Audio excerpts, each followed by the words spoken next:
Assalamualaikum warahmatullahi wabarakatuh.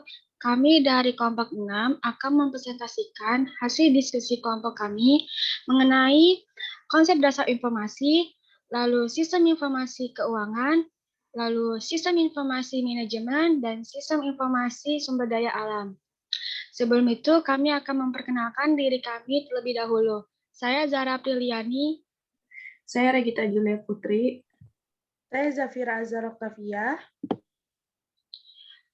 Konsep dasar informasi akan dijelaskan oleh Zafira Azahra. Silahkan Zafira.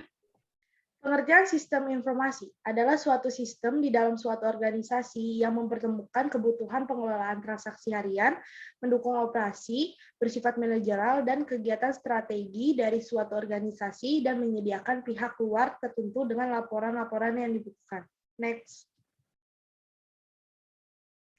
6 konsep sistem informasi. Yang satu, balok masukan. Input di sini termasuk metode-metode dan media yang digunakan untuk menangkap data yang akan dimasukkan yang dapat berupa dokumen dasar. 2. Blok model. Blok ini terdiri dari kombinasi produser, logika, dan metode matematika yang akan memanipulasi data input dan data yang tersimpan di basis data. 3. Blok keluaran. Produk dari sistem informasi adalah keluaran yang merupakan informasi yang berkualitas dan dokumentasi yang digunakan untuk semua tingkat manajemen. Next. 4. Blok teknologi. Teknologi digunakan untuk menerima input, menjalankan model, menyimpan dan mengakses data, menghasilkan dan mengirimkan keluaran, dan membantu pengadilan dari secara keseluruhan.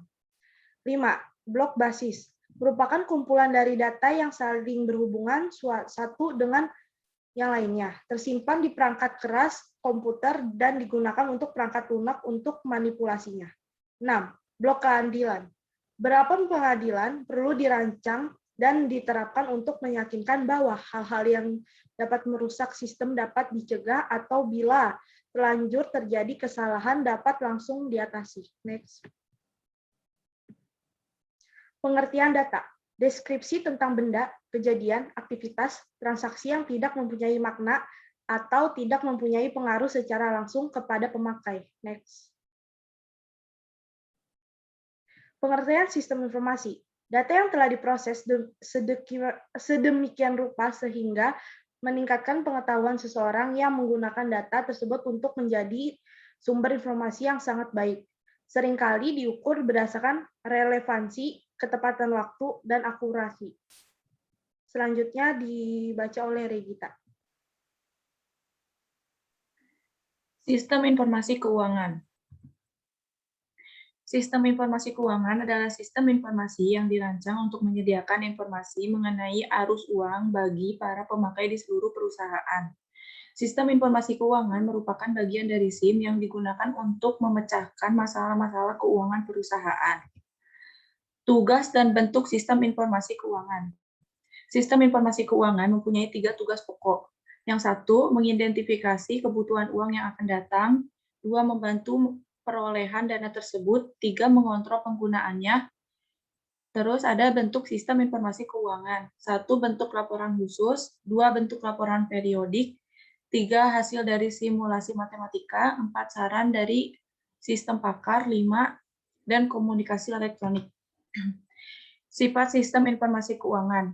Adapun sifat-sifat dari informasi yang terkandung di dalam sistem informasi keuangan haruslah mengandung komponen-komponen yang antara lain yakni sebagai berikut. 1, relevan dan materialistis. 2, format dan substansi. 3, tingkat kepercayaan. 4, bebas dari bias. 5, dapat diperbandingkan.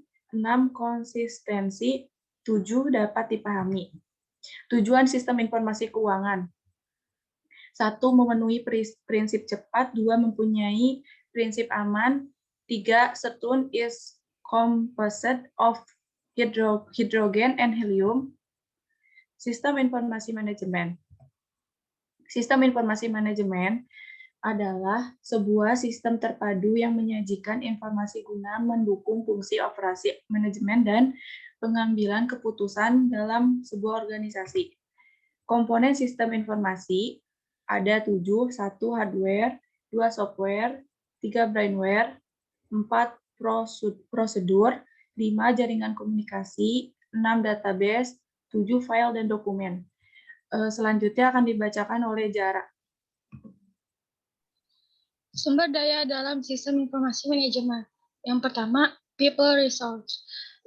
Ada 2, pengguna akhir, yaitu menggunakan sistem informasi, dan spesialis sistem informasi, yaitu mengembangkan dan mengoperasikan SI.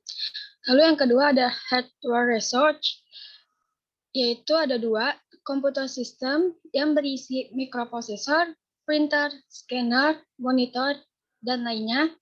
Lalu ada komputer peripheral yang terdiri atas keyboard, mouse, trackball, stylus for input of data, video screen, or printers for output of information.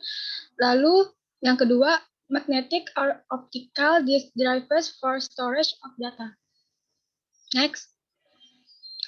Yang ketiga, software resources ada 2, program seperangkat instruksi, pengoperasiannya mengarahkan dan mengendalikan perangkat keras komputer. Contohnya sistem software, application software.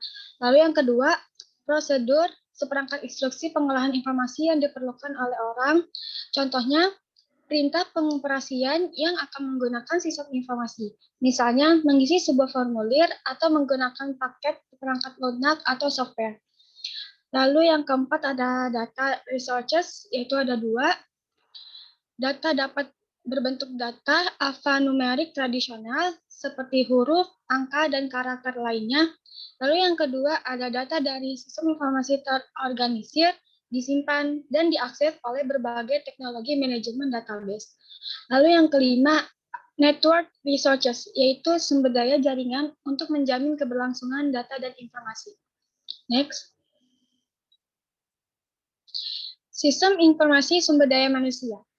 Sistem informasi sumber daya manusia memberikan informasi kepada seluruh manajer perusahaan yang berkaitan dengan sumber daya manusia perusahaan. Data yang didapat berupa input yang akan diolah oleh bagian HRD yang akan menghasilkan keputusan output untuk menunjang pengambilan keputusan. Next. Fungsi sistem informasi sumber daya manusia. Yang pertama, perekrutan dan penerimaan atau recruiting and hiring. Yang kedua, pendidikan dan pelatihan. Yang ketiga, manajemen data. Dan yang keempat, penghentian dan administrasi tunjangan. Next. Model sistem informasi sumber daya manusia. Ada 3. Yang pertama, sistem informasi akuntansi. Yang kedua, subsistem penelitian SDM atau sumber daya manusia. Lalu yang ketiga, subsistem intelijen sumber daya manusia. 3 model ini akan membuat database yang nantinya menghasilkan 6 yang terdiri dari subsistem perencanaan angkatan kerja, subsistem perekrutan, subsistem manajemen angkatan kerja, subsistem tunjangan, subsistem benefit, dan yang terakhir subsistem pelaporan lingkungan yang nantinya akan dipakai oleh pemakai atau masyarakat. Terima kasih. Sekian, kurang lebihnya mohon maaf. Wassalamualaikum warahmatullahi wabarakatuh.